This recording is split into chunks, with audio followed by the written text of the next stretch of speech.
What happens when a child, barely 6, is left to face winter, hunger, and cruelty, alone? In the forgotten corners of the village of Rampur, under the shadow of silence and snow, a little boy clings not to warmth, but to a memory. A memory of a mother's touch. A whisper of love. But when love vanishes, who will remember the child? That winter in Rampur arrived earlier than usual. The wind burned the skin, as if it carried the warnings of fate itself. Before the sun could rise, in a crumbling shack at the edge of the village, a dry cough echoed through the thick morning fog. No one answered. Ravi, a 6-year-old boy, curled up on a shaky bamboo cot beside the dying fire. A thin, torn blanket barely covered his fragile frame.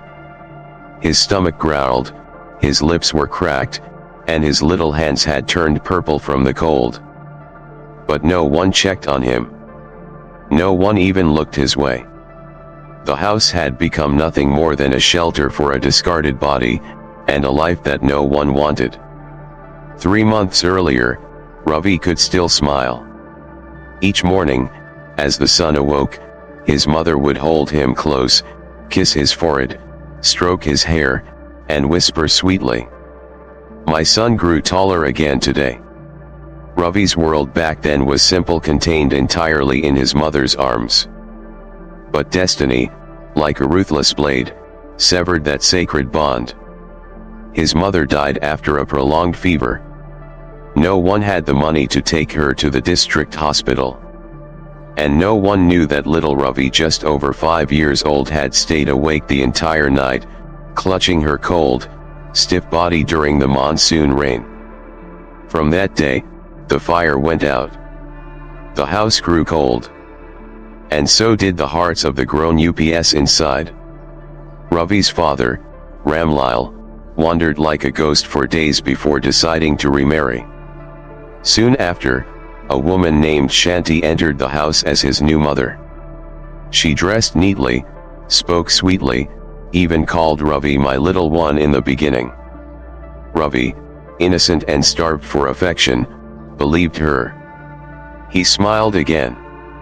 Once, when Shanti bent down to button his wool sweater, Ravi wrapped his arms around her and whispered, "Mom, you really came back, didn't you?" But hearts can lie. Just 2 weeks after the wedding, Shanti revealed her true nature. The sweet voice turned to shouts. The gentle hand became a stinging slap. Ravi began to live in fear, an unamiable fear, with no escape. Each day, Shanti dragged Ravi out of bed before the roosters crowed. He had to carry water, sweep floors, clean cow dung, wash clothes, and cook rice. His tiny hands cracked from the cold, his fingers bruised from squeezing icy water in winter. One day, he accidentally broke a clay bowl and received 2 brutal slaps. And his father? He sat silently. Eyes fogged with fear, he took a drag from his cigarette and turned away. Ravi's meals were leftovers, scraps. Some days he got half a stale chapati soaked in salted water. When hunger overwhelmed him and he dared to ask, "Ma, I'm hungry," the answer was always a venomous glare. "Shameless boy. You eat what I give you. Don't like it? Then starve, you cursed thing." At night, Ravi curled up like a stray kitten on a wooden cot. He didn't cry. He didn't dare. Any sound would earn him another scolding. "Shut up, you wretched thing. Cry one more time and I'll throw you out." The only place Ravi allowed himself to cry was behind the cowshed. There, no one saw. No one heard. And he could wipe his tears with the same cloth his mother once wrapped around his newborn head. Each time he touched it, he whispered, "Mom, if only you could come back, just for one night." If a child is never embraced, can they ever learn to love? Have you ever witnessed such cruelty? Comment 1 if you've ever felt abandoned so we can rekindle compassion together. Mornings in Rampur always began with rooster crows and temple bells in the distance. But for Ravi, dawn never meant life. It meant the start of another day of labor for the invisible child. He would rise in darkness, barefoot, trembling as he picked up cow dung from the frozen yard. The well water turned to a thin sheet of ice, but he had to drag a heavy wooden bucket to wash the pens, scrub dishes, and mop the floor. Sometimes his hands were so numb he couldn't hold the scoop and had to use his mouth to steady it. When the sun finally rose, so did Shanti's scolding. For a broken bowl. For missing a spot. For his face simply being annoying.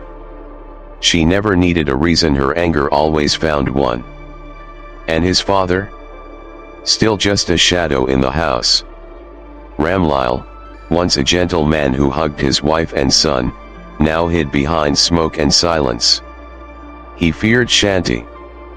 But worse, he feared admitting that he had betrayed his own flesh and blood. One day, when Ravi's cheek was swollen from a beating for spilling yogurt, he looked into his father's eyes and quietly asked, "Did you see, Dad? Did you hear me getting hit? Or, do you hate me too?" Ramlal turned away. His silence stung more than 1,000 slaps. School was the only place Ravi could breathe. But it wasn't easy. His shirt was torn, his feet muddy, his hair messy. His classmates avoided him.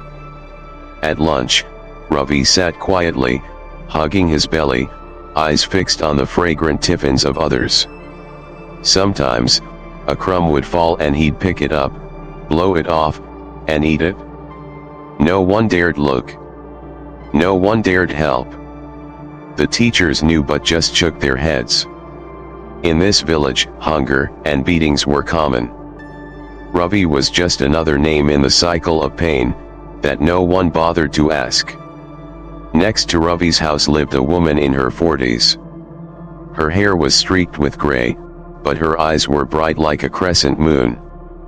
Her name was Maya, a widow who lived alone. Her husband died in a rooftop accident. Since then, she survived by taking odd jobs around the village quietly, without complaint. Each morning, Maya saw little Ravi sweeping the yard, his back bent, his hands blue. At first, she said nothing, afraid of Shanti. But one day, she saw Ravi eating cold rice with salt by the fence, swallowing tears with every bite. She couldn't hold back anymore. That afternoon, when Shanti was away, Maya softly called out, "Ravi, come here, I have something for you." Ravi hesitated. Maya opened a banana leaf packet. Inside was half a warm chapati. "I just made it. You eat this half, I'll have the rest." Ravi couldn't believe it. He held the bread with both hands, afraid it might vanish. For the first time in months, an adult gave him food, with kindness, not curses. From that day on, Maya saved little portions for Ravi, bits of bread, some honey, a few guavas. But more than food, she gave him something deeper, recognition. One evening, as Ravi raked dry leaves, the wind blew dust into his eyes.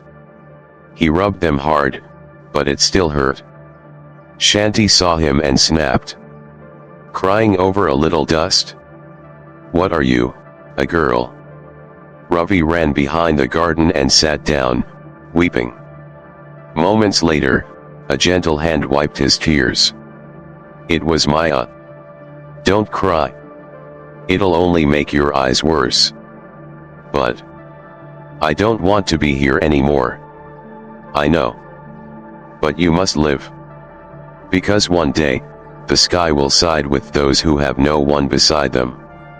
In the Ksitigarbha Sutra, it is written, "In this world of suffering, even if just one person gives rise to compassion, the merit can redeem countless lives through many lifetimes."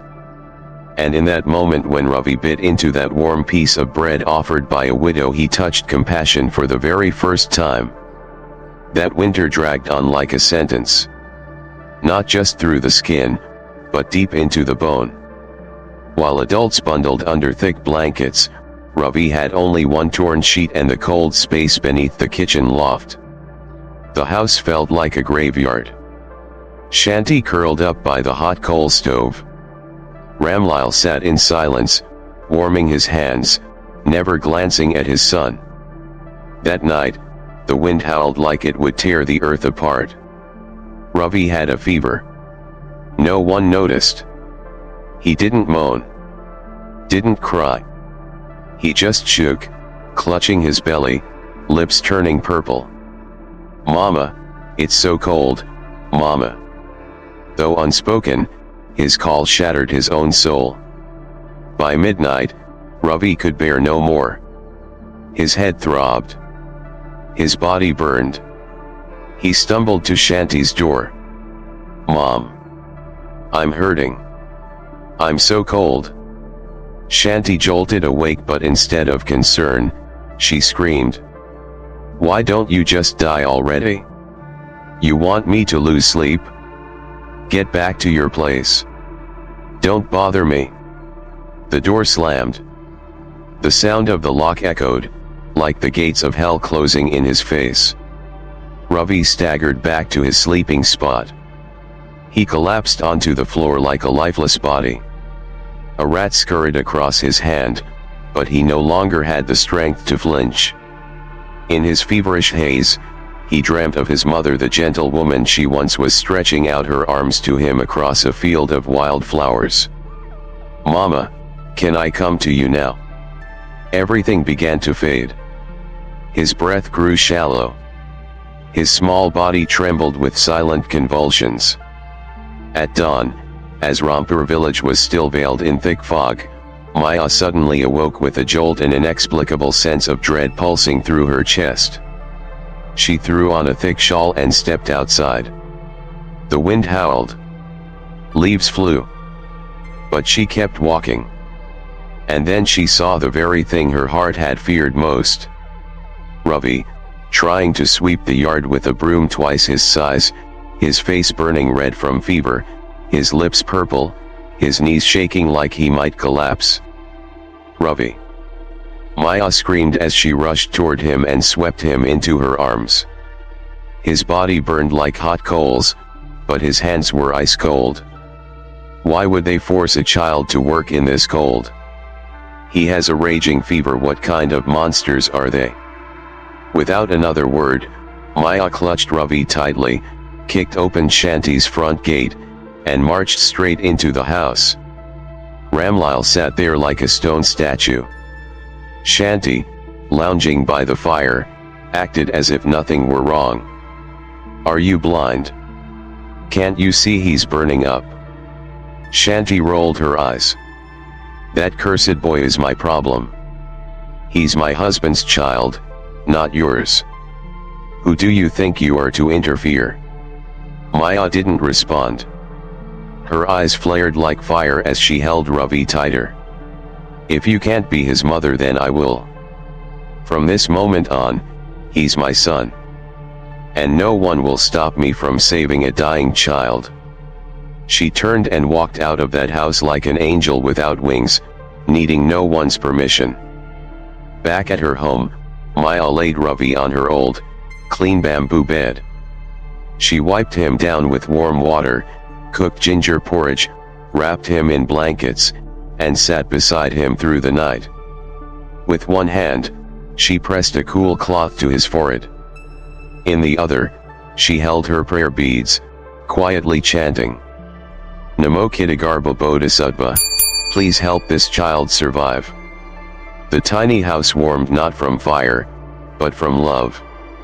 In the middle of the night, Ravi opened his eyes. His vision was blurred, but Maya's hand gripped his gently. "Don't be afraid, child. From now on, you have a mother here." For the first time in his life, he didn't feel cold.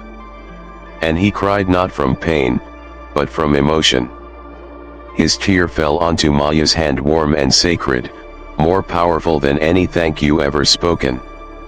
A true practitioner needs not vows from the mouth, but vows from the heart. A mother is not the one who gives birth, but the one who shields her child from storm and sorrow without asking anything in return. Excerpt from the Treasure King Samadhi Sutra. Ravi remained feverish for 3 days. 3 days on Maya's modest bamboo bed, watched over by a woman with no blood relation, but eyes that welled with tears for him. A home that once echoed only with wind now carried the fragile breath of a 6-year-old child, and the soft chanting of a woman who had never given birth but who now lived the full truth of motherhood. Each night, Maya would lay her hand on Ravi's chest, transferring warmth from her palm, praying silently. If the heavens or Buddha can hear me, take my years and give them to him. He hasn't lived long enough to know love. On the 4th morning, Ravi opened his eyes. There was no longer the cold fire in his stepmother's gaze. No shouting. No slamming doors. Just the soft scent of ginger porridge, and a hand gently stroking his hair.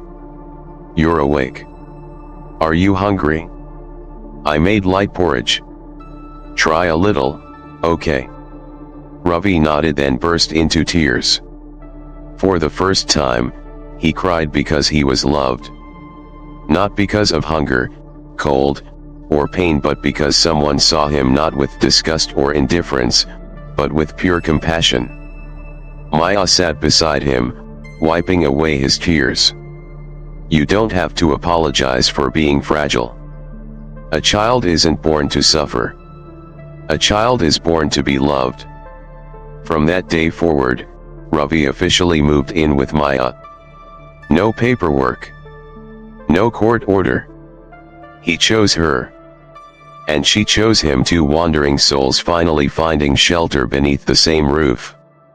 Each morning, Maya left early to work in the fields.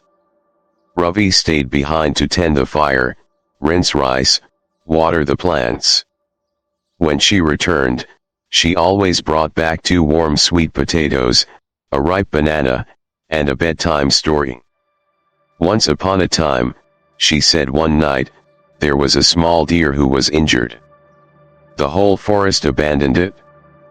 But an old tortoise, slow as he was, came and took care of it. When the deer grew up, it returned to care for the tortoise. Do you know why? Because kindness, when planted at the right time, never dies. Maya saved money so Ravi could return to school. She collected old books, sewed notebooks out of scrap paper, and gave him a single pencil sharpened with a razor blade. This pencil is precious, she said. It's the weapon that will free you from this village. Ravi believed her. For the first time, he studied with joy, not fear.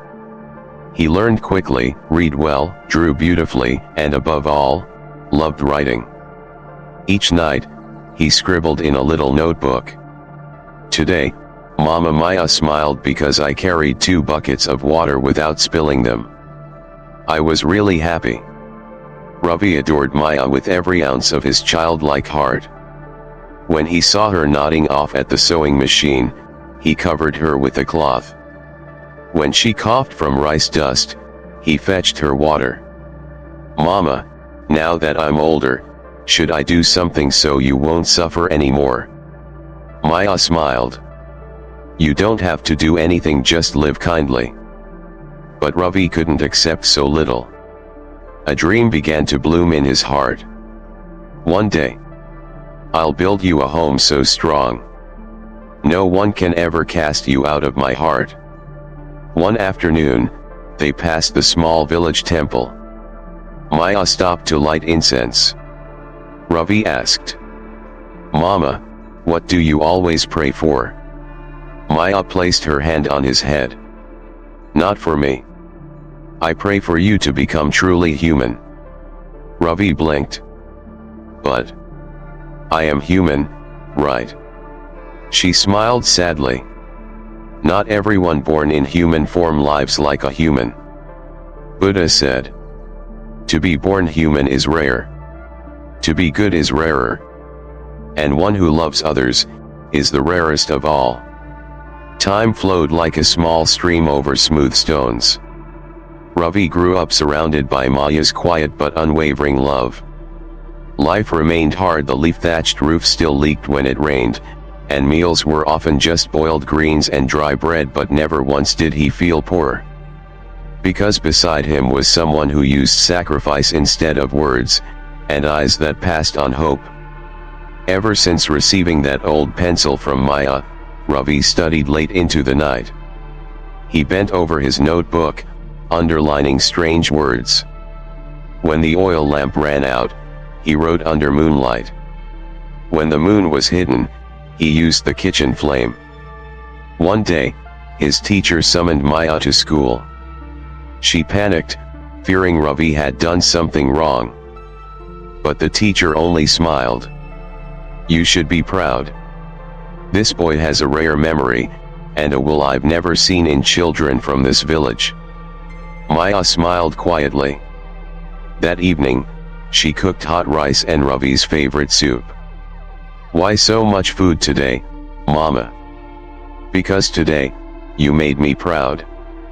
That night, Ravi sat on the porch, notebook in hand, and whispered to himself, I'll study not to be better than anyone, but to be strong enough to pull Mama out of this weary life. Each night, while Ravi studied, Maya sewed torn clothes under the dim lamp. She didn't need much sleep. To her, happiness meant watching the child she loved live a life without hunger. With every penny she earned from repairing discarded garments, she saved to buy more paper, more ink. Every time Ravi got a good grade, she tucked the paper quietly into an old wooden chest like storing treasure. One evening, when Ravi groaned about a difficult math problem, Maya didn't scold him. Instead, she pulled him to the window, pointing to the giant Bodhi tree standing outside. You know, child, she said, long ago, the Buddha sat under a tree like this. He wrestled with the sorrow of the world for many nights and couldn't find the answer. But eventually, he realized. Pain isn't something to run from, it's something to understand.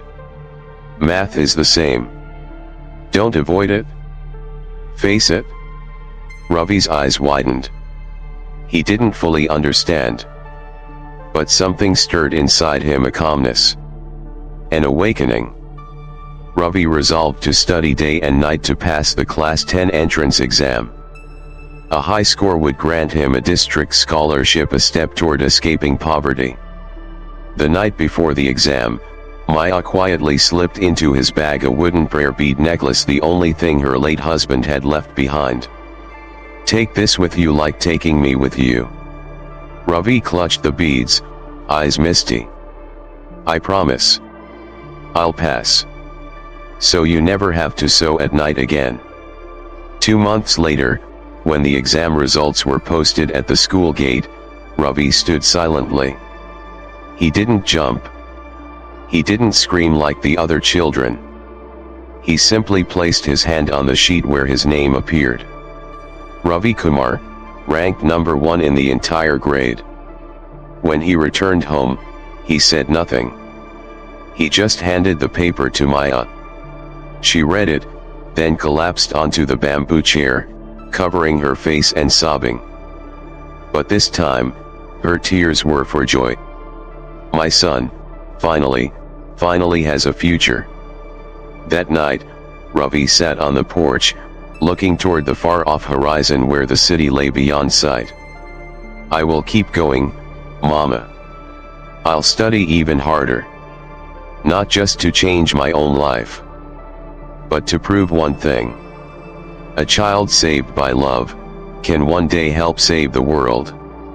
The summer Ravi turned 16, the burning wind swept across the dusty red road leading out of Rampur.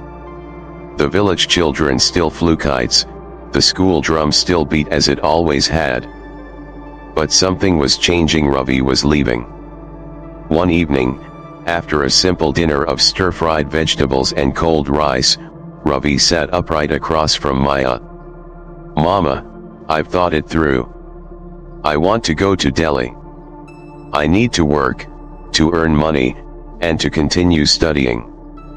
If I stay here, I'm afraid time will bury my dreams." Maya was silent for a long time. She looked into her son's eyes, the eyes of someone no longer a timid boy, but a grown soul. He had grown not just in height, but in spirit. "I know you'll worry. But I want you to rest now.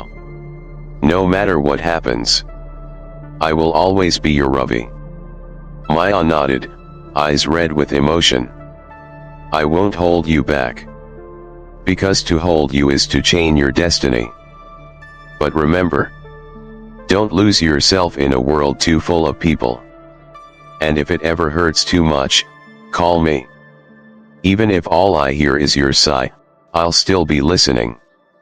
The next morning, before the village awoke, two silhouettes stood at the worn-out bus stop at the edge of Rampur's dusty road, Ravi and Maya.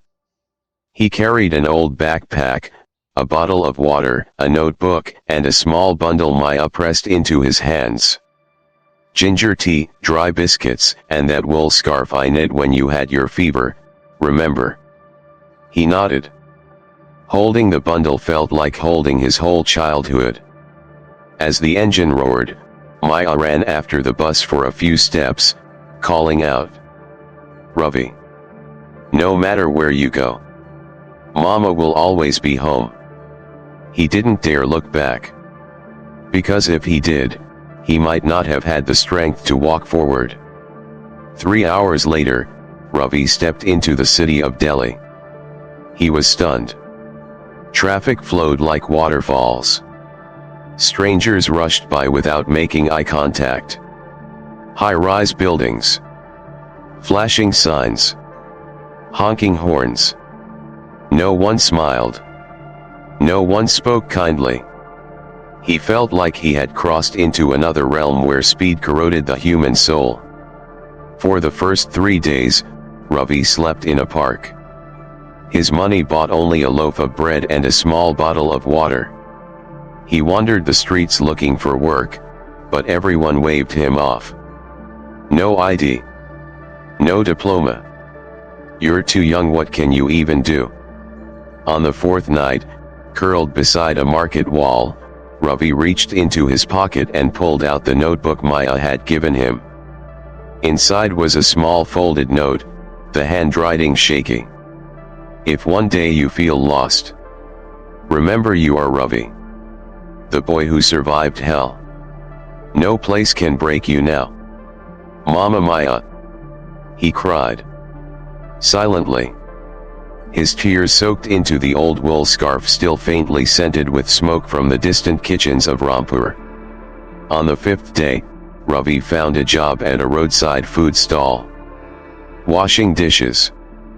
Dumping trash. Pouring water. 14 hours a day, in exchange for 2 leftover meals and a spot to sleep on the cement floor behind the kitchen. The owner was rude. Co-workers were dismissive.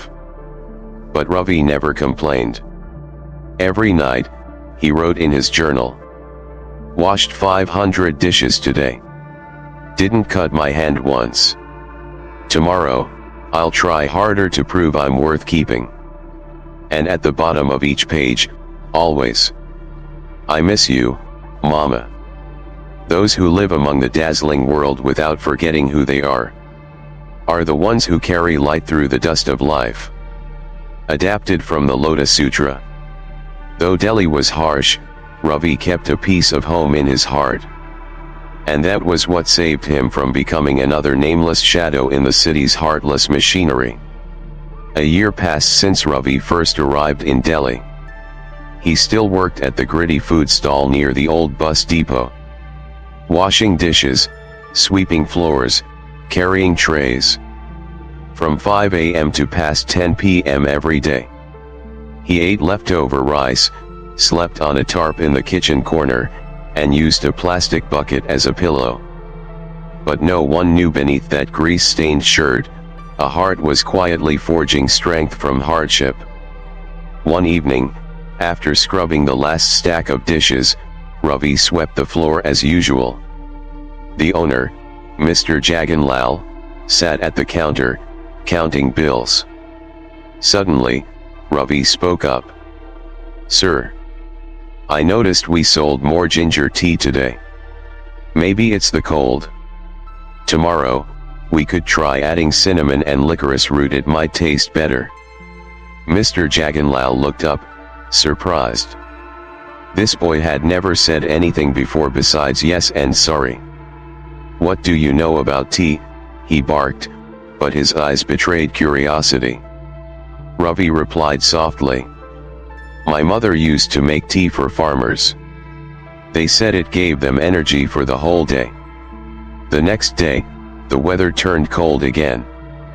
Mr. Jaganlal tossed Ravi half a kilo of ginger. "Make some. If it makes the customers puke, you'll clean the whole shop yourself." Ravi's hands trembled. Still, he boiled the water, sliced the ginger, added cinnamon, licorice, honey just like Mama Maya taught him. The first cup went to an old truck driver. He took a sip, and nodded. "That's good. Who made this?" Jaganlal smirked. "The dish boy." Within days, more customers came back, asking specifically for that boy's tea. Watching silently, Mr. Jaganlal finally said, "You're not washing dishes anymore. From now on handle the tea counter. But don't make me regret it." Ravi woke earlier than anyone. He scrubbed the tea station, brewed carefully, recorded customer feedback. He even started naming the teas. Warm belly, ginger honey tea. Calm heart, mint licorice blend. Mother's memory, a secret recipe only he knew. One quiet night, while Ravi was updating the sales log, Mr. Jaganlal came over and placed a hand on his shoulder. "I don't know who you are, but I can see you're living for someone. And that's why you'll make it?" Ravi's voice trembled. "I live for my mother. The one who pulled me out of the darkness." That month, Ravi saved 500 rupees. He didn't buy new shoes. Didn't celebrate.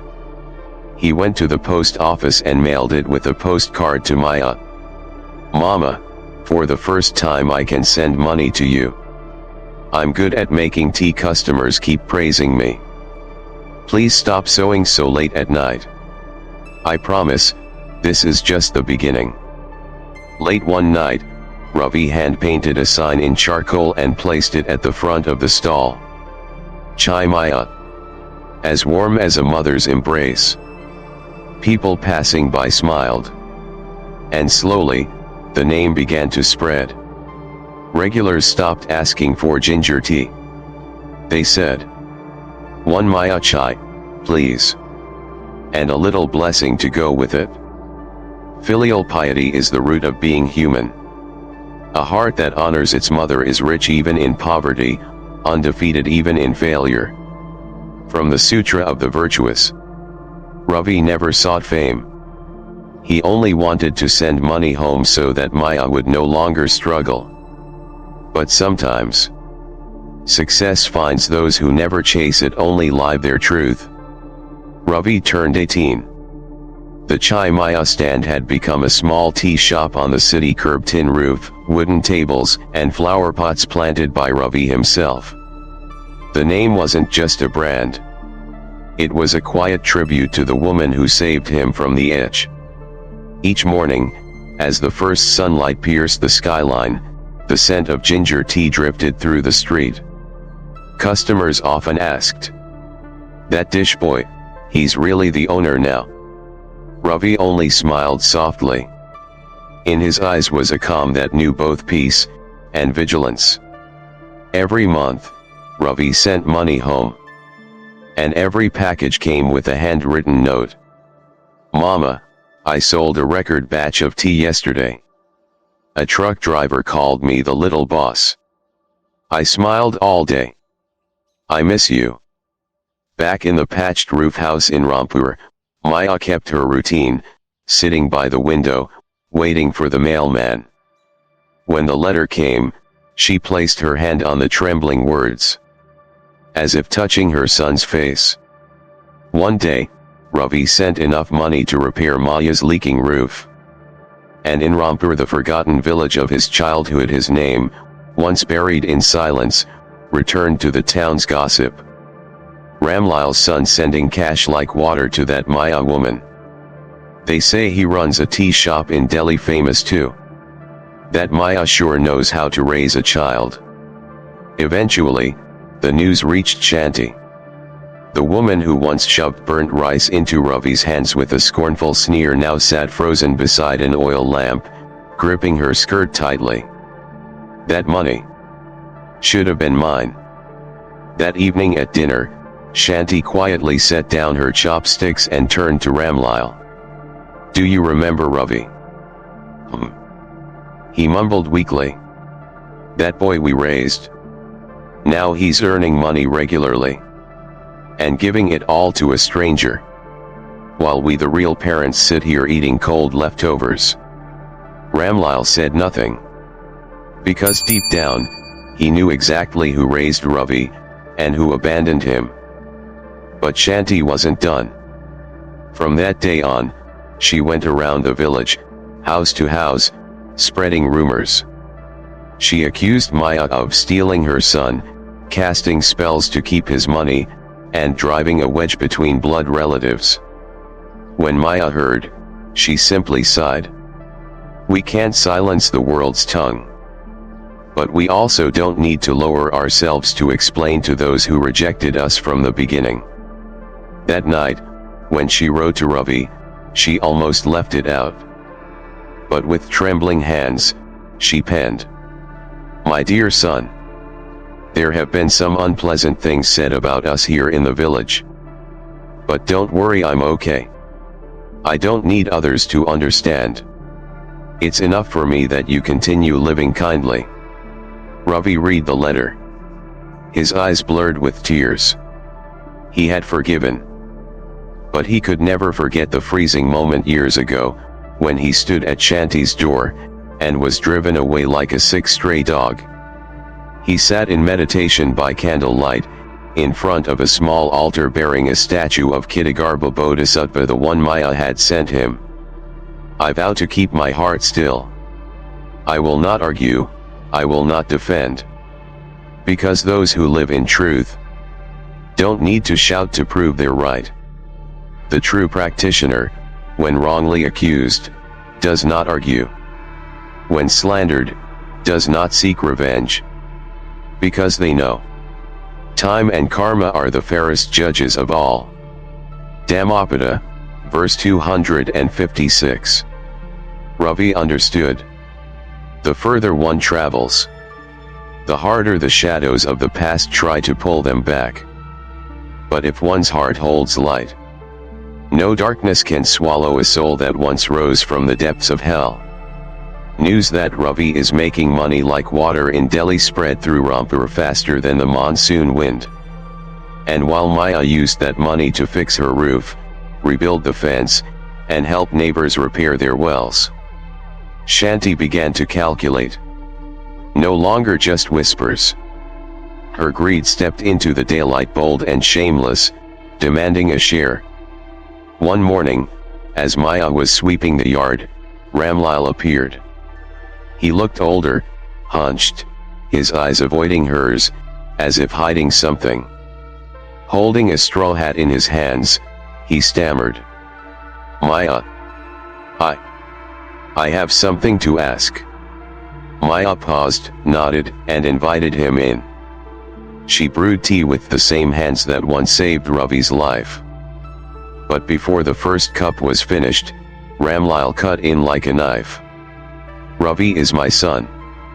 He is my blood, after all. Now that he's successful, all I ask is for you to share a little of what he sends. You can keep most of it. We just need a bit. Maya sat in silence. 1 minute. 2 minutes. The air grew thick.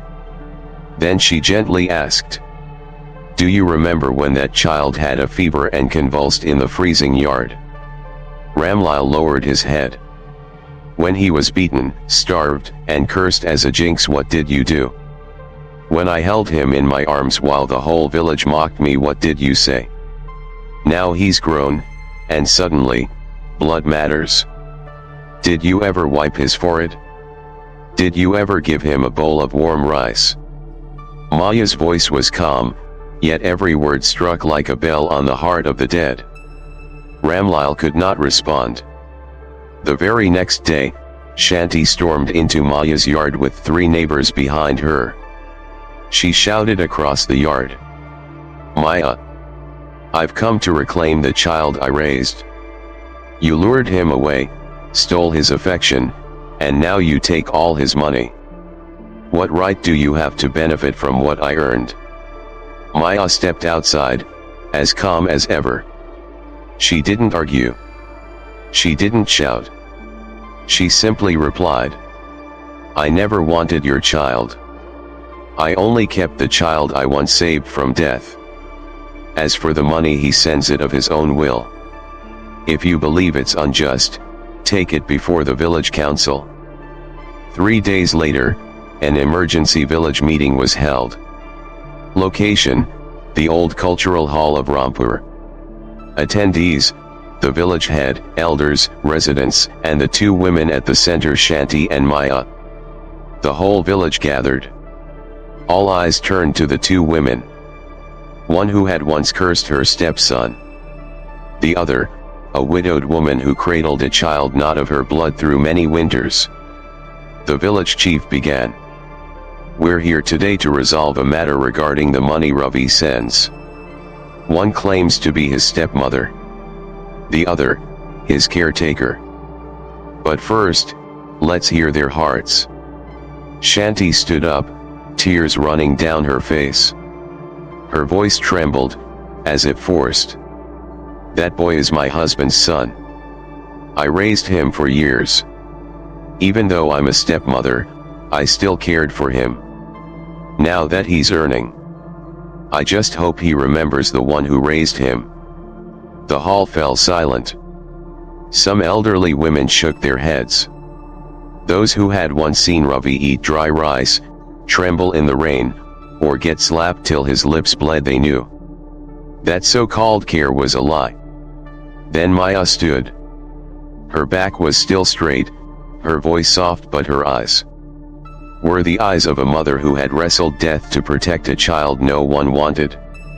"I don't need him to call me mother. But I know. I held him when no one else would. Fed him when no one else did. Wiped his tears when the world turned its back. I ask for nothing. Only to remain the place he can return to, when his legs grow weary." Just then, as tension thickened like a drawn bowstring, the village head received a phone call.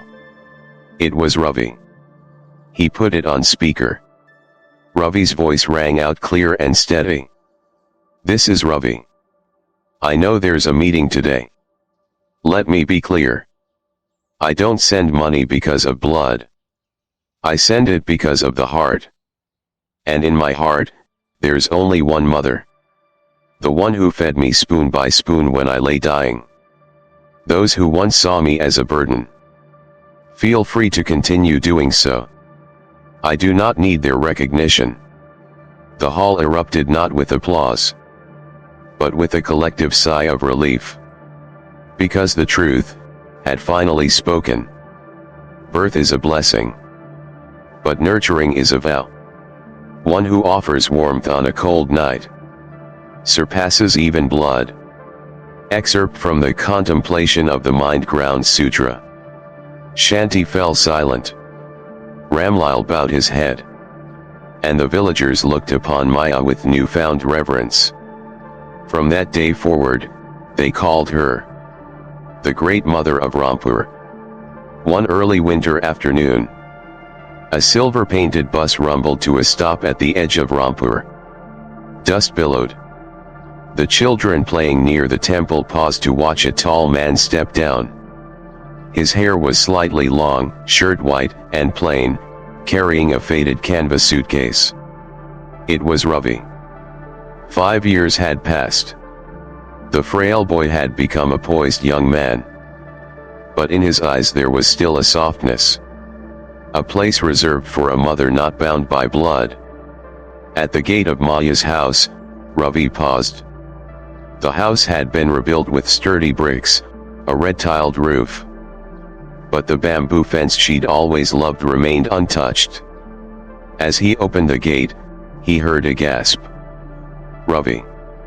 Is that really you?"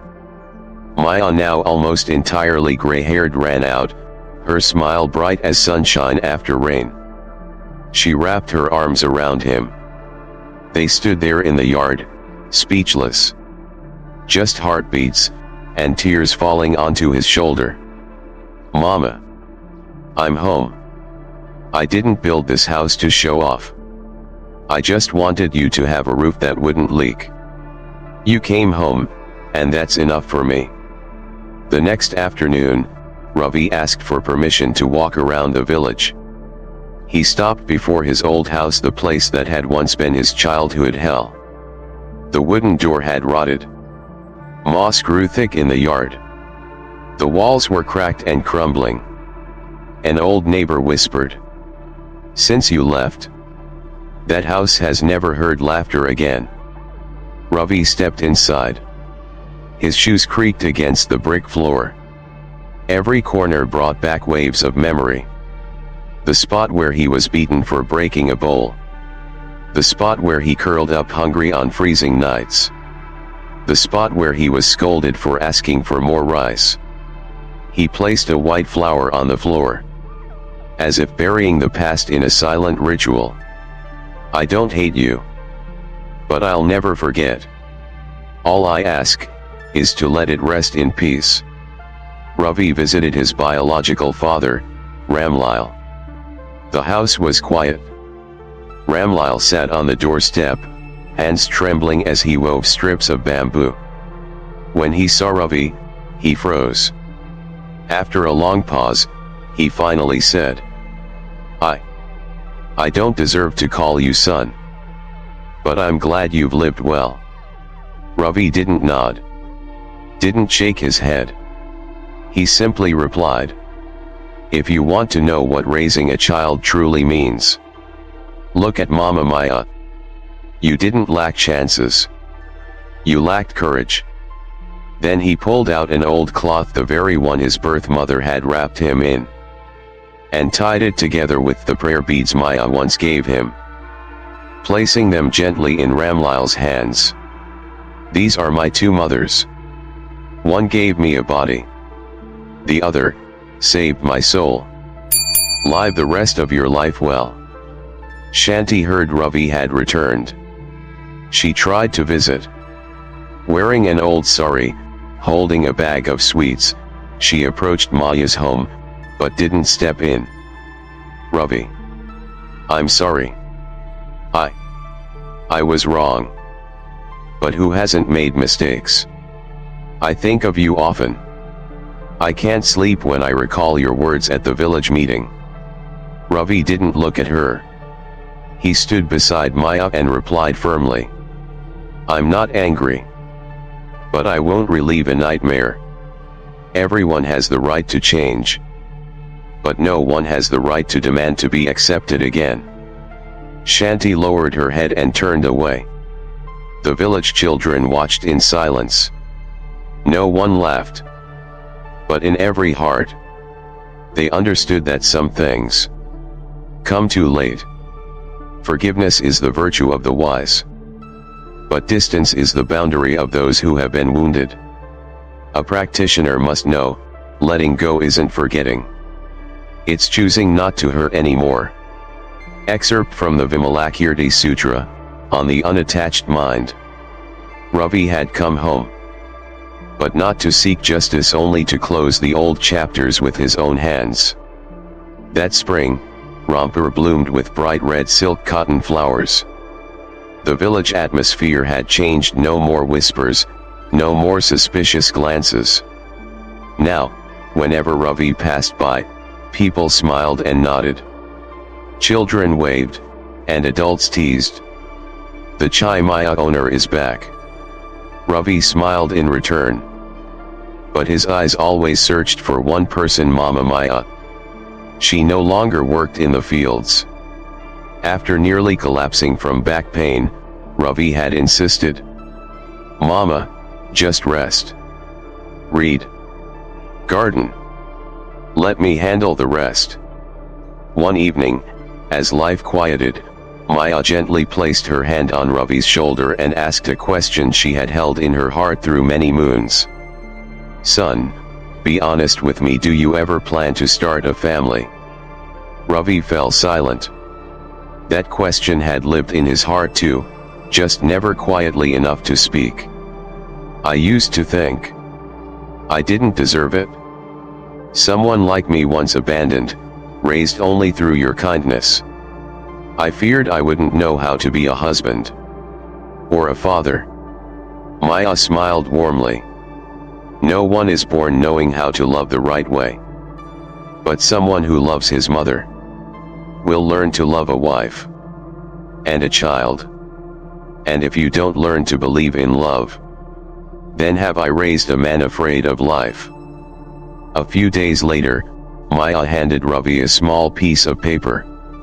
It was an address in a nearby village home to a young teacher named Lakshmi. "I met her a few times at the market. She's gentle. Lost her father young. Her mother sells vegetables. If you have time, pay a visit." Ravi didn't refuse. That day, he brought a special tea blend he had crafted himself and went to Lakshmi's home. She answered the door, long black hair, a white salwar suit, a pale pink scarf. Her eyes were steady, not shy, not probing. Just soft, the way someone looks when they know that hearts, like soil, need time and rain. They sat under a mango tree, with the buzz of cicadas and a faint scent of lemon blossoms. No promises. No flirtation. Just two healed scars recognizing each other. 1 month later, Rampur held its first ever wedding with free tea for every guest, blended by Ravi, served by Lakshmi. There was no loud music, no paper confetti, no extravagant dowry. Just laughter, blessings, and a mother who watched quietly as her son tied a red thread around his bride's wrist. "You belong to him now," Maya said. "But from today, I also have a daughter." Lakshmi held Maya's hand, eyes welling. "You were my role model, even before I met Ravi." Ravi built a small room next to Maya's house for him and Lakshmi. Red tile floors. Bougainvillea over the porch. A wooden tea table beneath the jackfruit tree. Each morning, Lakshmi watered plants and swept the yard. Ravi brewed tea, handing Maya a cup before leaving for work. "Mama, I still have all the ingredients for mother's memory chai." "And what's the new ingredient today?" "The love of your daughter-in-law. The one who can turn a house into a haven for wounded hearts. Is already practicing the Dharma in daily life. No grand temple needed, just a warm kitchen.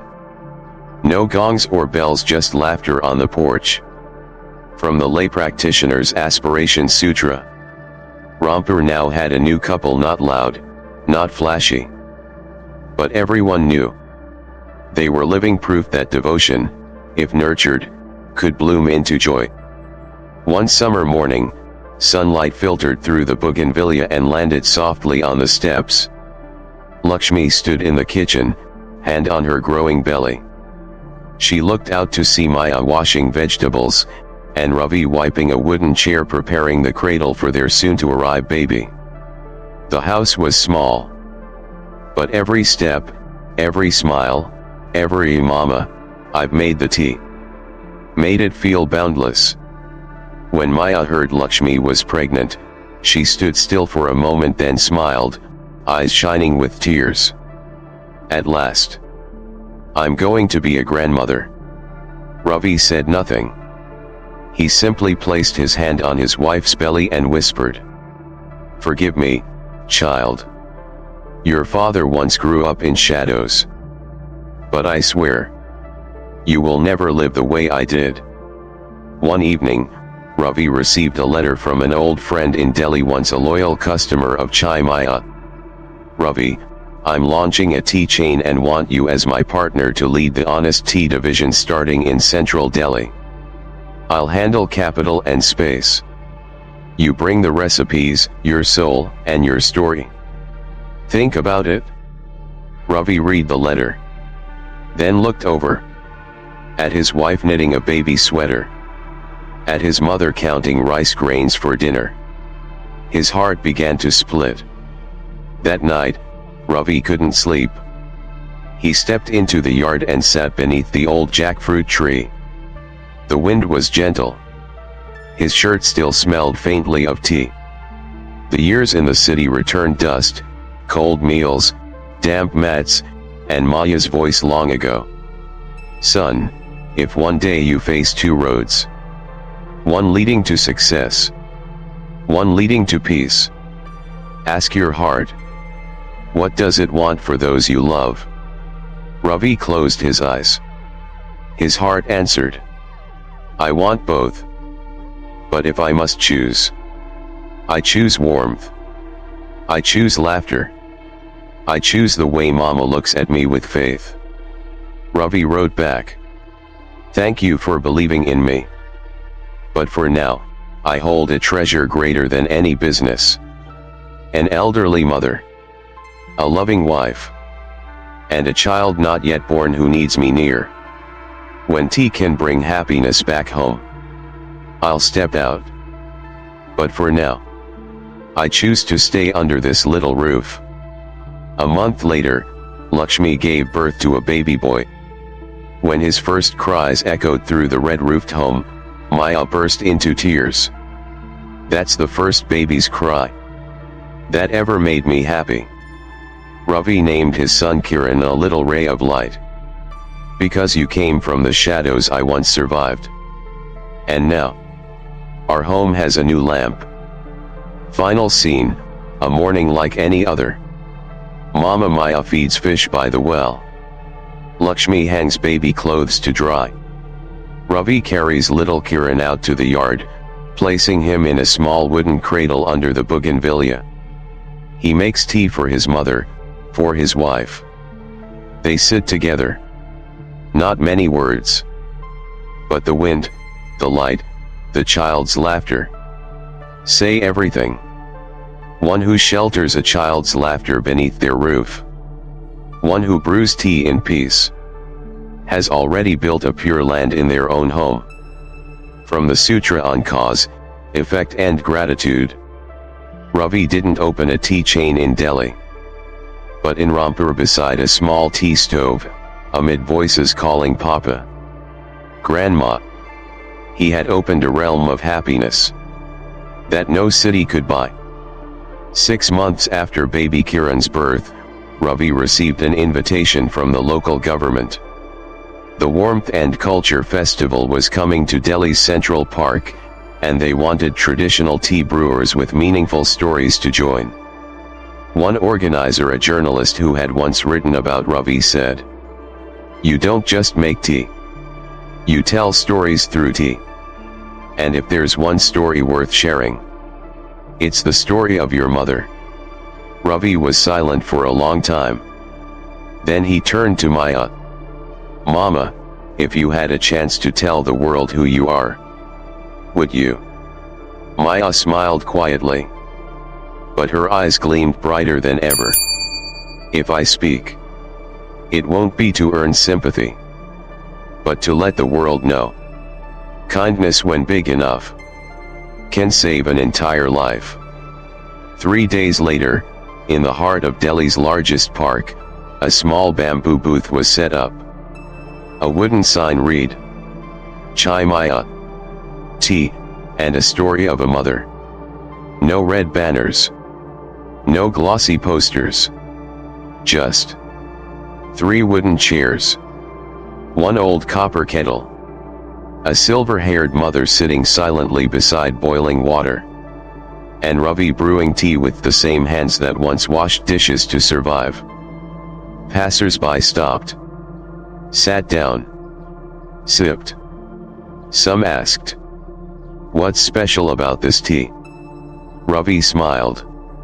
This tea once saved a dying child. Not because of ingredients, but because the woman who brewed it once cradled that child in a winter storm and whispered, "Don't die. Mama is here." People cried. Some dropped coins into the charity jar. Some bowed to Maya. Others just let a tear fall. That afternoon, a group of students came to film a documentary on tea and motherhood. The host asked, "Ma'am, did you ever wish Ravi would call you mother?" Maya replied, "No. Because the moment I held him, I knew. A real mother doesn't need to be called. She just needs to be believed." The interviewer was speechless. Maya went on to share everything. The night she saw Ravi burning with fever. The torn tarp, the thin porridge. His purple hands clutching an empty belly. And the first letters he wrote with cheap ink but deep love. "I never had children of my own. But I was chosen. By a child who had thousands of blood relatives to choose from. That is my blessing. And my lesson. Sometimes family is chosen by the heart, not the womb." At the end of the event, Ravi was invited to the main stage to speak on the topic of gratitude to mothers. But all he said was, "I don't thank my mother.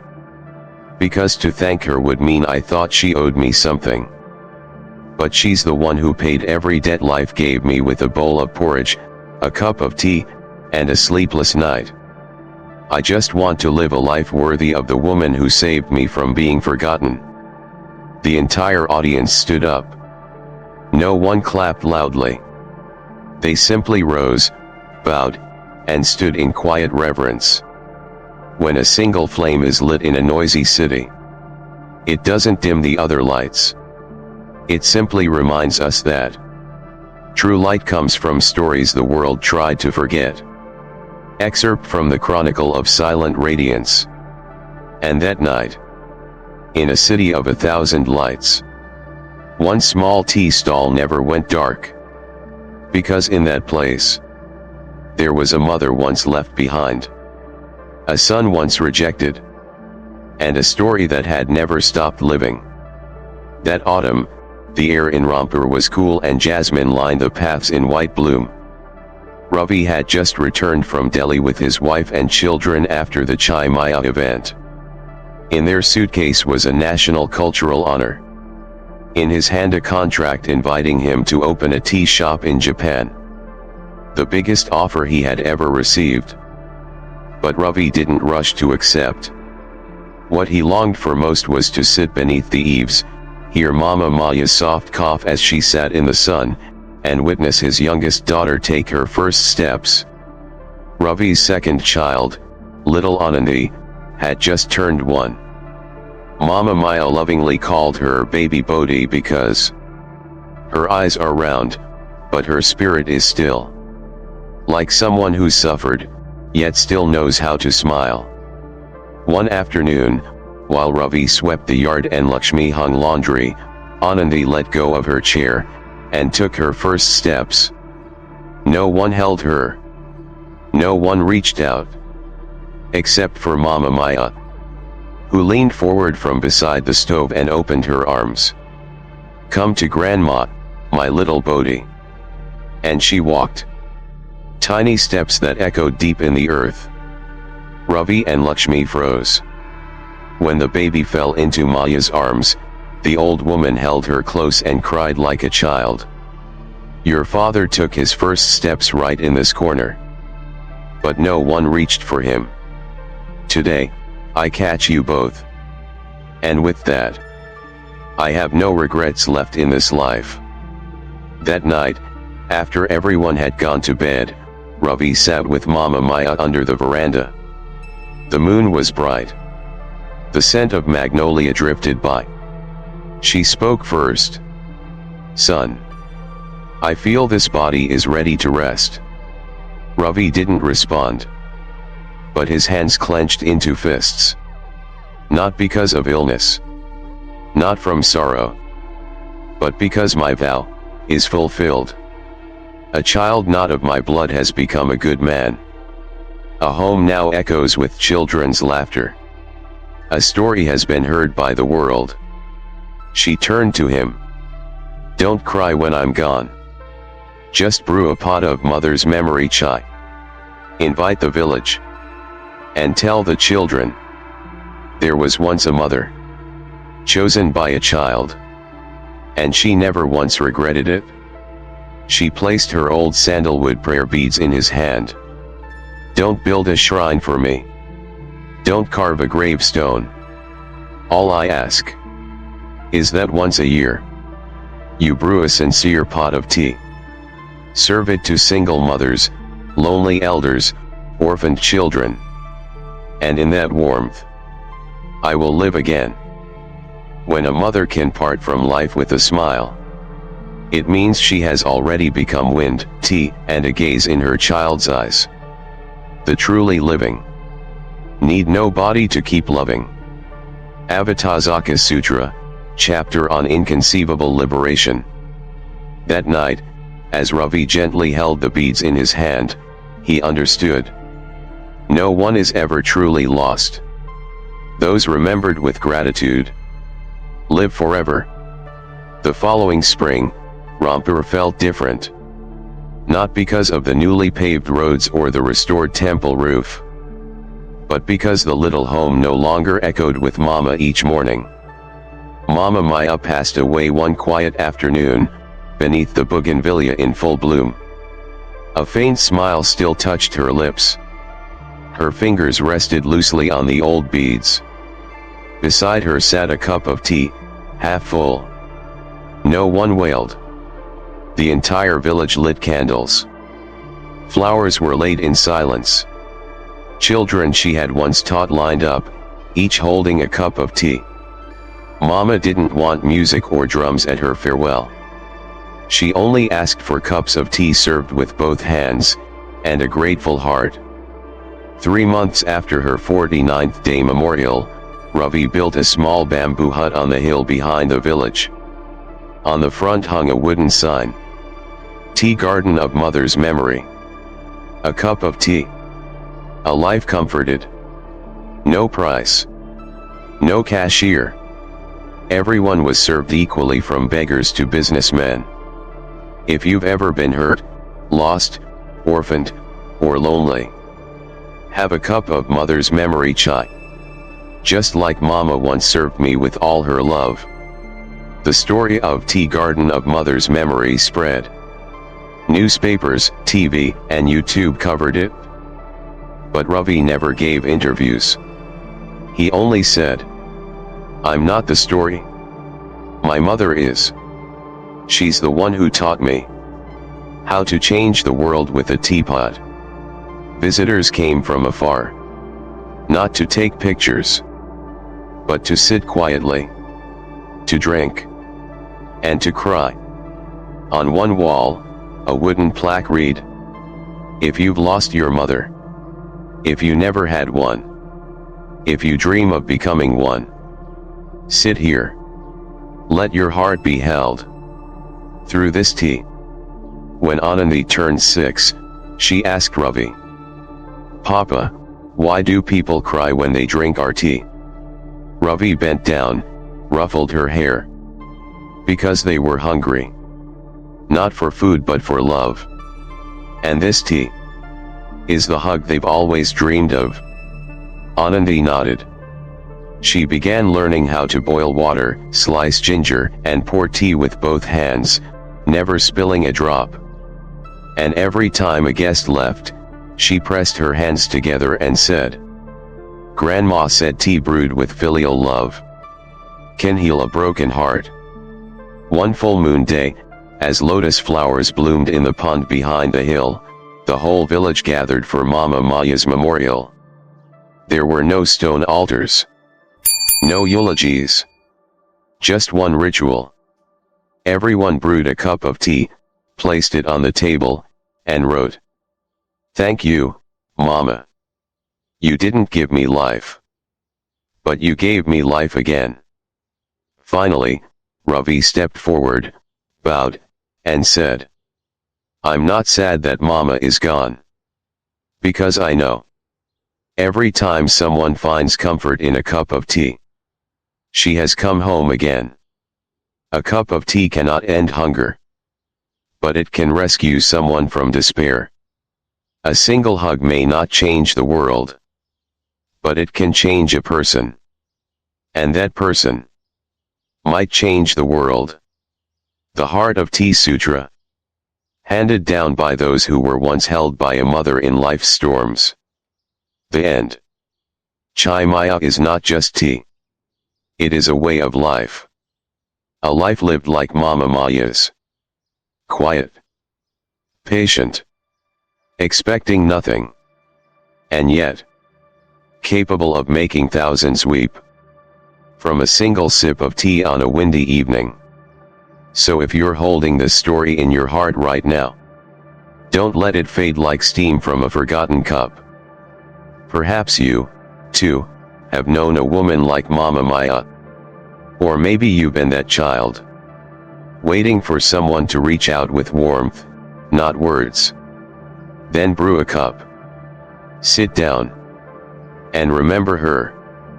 And if this story touched something tender inside you, share it with someone who needs to know that love doesn't have to be loud, and that a small act of kindness can carry the weight of a lifetime. Because somewhere out there, someone is still waiting for a hug that might come in the form of a single, quiet cup of tea.